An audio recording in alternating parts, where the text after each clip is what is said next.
Hoy hemos conocido el fenómeno de las heladas y su impacto en el Perú. ¿Y por qué es importante conocer esto? Como ciudadanos nos permite ser conscientes de los problemas que afectan nuestro país para ser generadores de soluciones. Eso es exactamente lo que buscamos en nuestro proyecto, darle una solución innovadora a un problema regional. Es decir, buscamos disminuir el daño causado por las heladas en los cultivos agrícolas usando biología sintética. Vaya, una vez más podemos ver cómo la ciencia y la tecnología solucionan un problema de nuestro país. Y de todo el planeta, ¿no?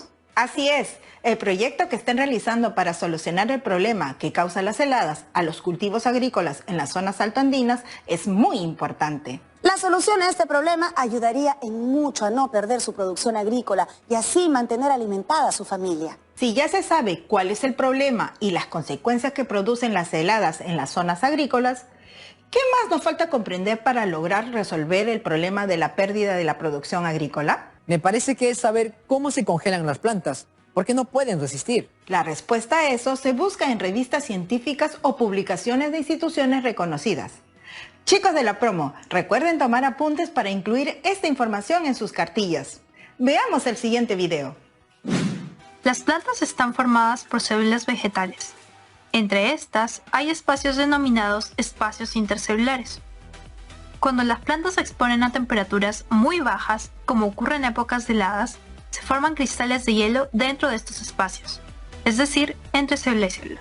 La célula se deshidrata debido a la nueva diferencia entre las concentraciones de solutos dentro y fuera de la célula. ¿Qué quiere decir esto? Como hay más agua en el interior de la célula en comparación con el exterior, esta sale a los espacios intercelulares y se transforma en cristales de hielo. Eso tiene dos consecuencias. 1. La cantidad de agua que sale de las células vegetales es tanta que la planta ya no tolera la deshidratación. 2. Los cristales de hielo en el espacio extracelular generan presión mecánica, dañando las membranas de las células. Ambas consecuencias ocasionarán, a su vez, un daño permanente por congelamiento y la planta morirá. Aquí hemos podido ver qué sucede en el interior de la planta. Primero, que la cantidad de agua que sale de las células vegetales es tan alta que la planta queda deshidratada. Segundo, que los cristales de hielo que se forman en el espacio extracelular generan más presión, debido a que su volumen aumenta por la disminución de temperatura, rompiendo las membranas de las células de la planta. ¿Y cómo se forma el hielo? Continuemos viendo el video. Ahí hay explicaciones científicas de cómo se forma el hielo. Para que el agua pase del estado líquido al sólido, es decir, para que se forme el hielo, las moléculas de agua deben unirse formando una primera estructura ordenada denominada núcleo. Posteriormente, este núcleo crece y se forman los cristales de hielo. En el video se observa cómo el agua primero se ordena, luego forma un núcleo, el núcleo empieza a crecer y se forman los cristales de hielo. Esto sucede porque al disminuir los movimientos moleculares, los puentes de hidrógeno se fijan, congelando las moléculas en una red en la que las distancias entre una y otra son mayores. En la red cristalina de hielo, las moléculas están más separadas unas de otras que en el estado líquido. Caben más moléculas en 1 centímetro cúbico de agua líquida que en 1 centímetro cúbico de hielo. Dicho en otros términos, la densidad o relación masa entre volumen del agua líquida es mayor que la densidad del hielo.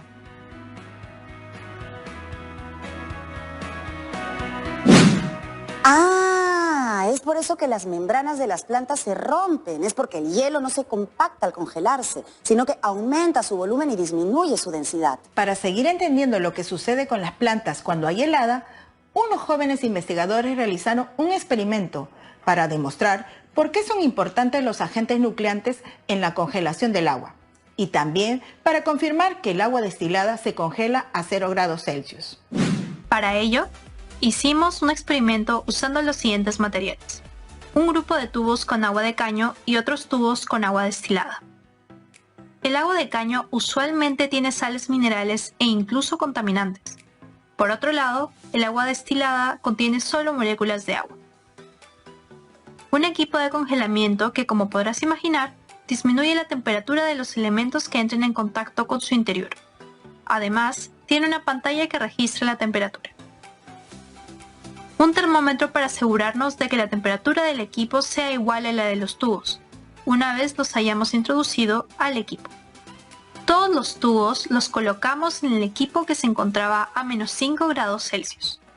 Trabajamos esa temperatura para asegurarnos que sea lo suficientemente baja como para causar congelamiento. Si no se congelaba a -5 grados Celsius, no lo hubiera hecho a 0 grados. Tras 40 minutos, observamos que los tubos con agua de caño se congelaron, pero los que contenían agua destilada no. Con el termómetro, verificamos que la temperatura seguía siendo -5 grados Celsius, pero no había rastro de cristales de hielo en ellos. Probamos dejando los tubos más tiempo, pero tras 1 y 3 horas, los tubos con agua destilada seguían sin congelarse.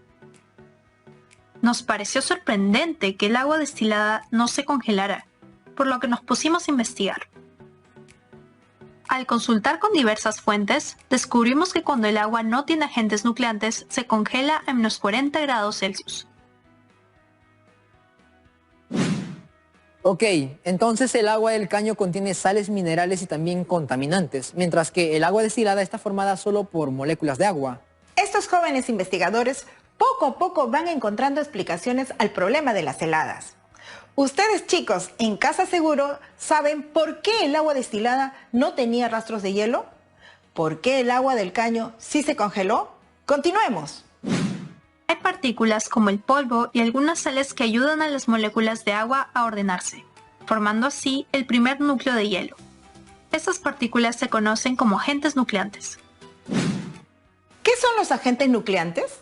Pueden ser partículas de polvo o sales que ayudan a que se forme el primer núcleo, y a partir de ese núcleo todo el agua se congela. Es por eso que el agua destilada no tenía rastros de hielo, no tenía agentes nucleantes porque es agua pura.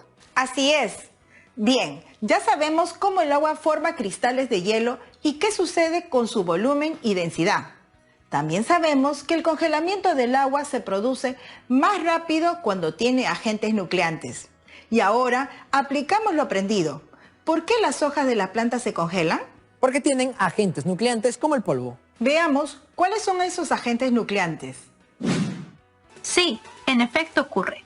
Sobre la superficie de las hojas de las plantas hay bacterias que producen agentes nucleantes, conocidos como proteínas nucleadoras de hielo. Estas son las principales causantes de la formación de hielo en las plantas. Ajá, además del polvo también hay bacterias sobre la superficie de las hojas. Estas bacterias producen proteínas nucleadoras de hielo, que son las principales causantes de la formación de hielo en las plantas. Ahora ya sabemos cómo se forma el hielo sobre las plantas. En el próximo programa continuaremos con la propuesta de solución al problema que este grupo de investigadores plantea.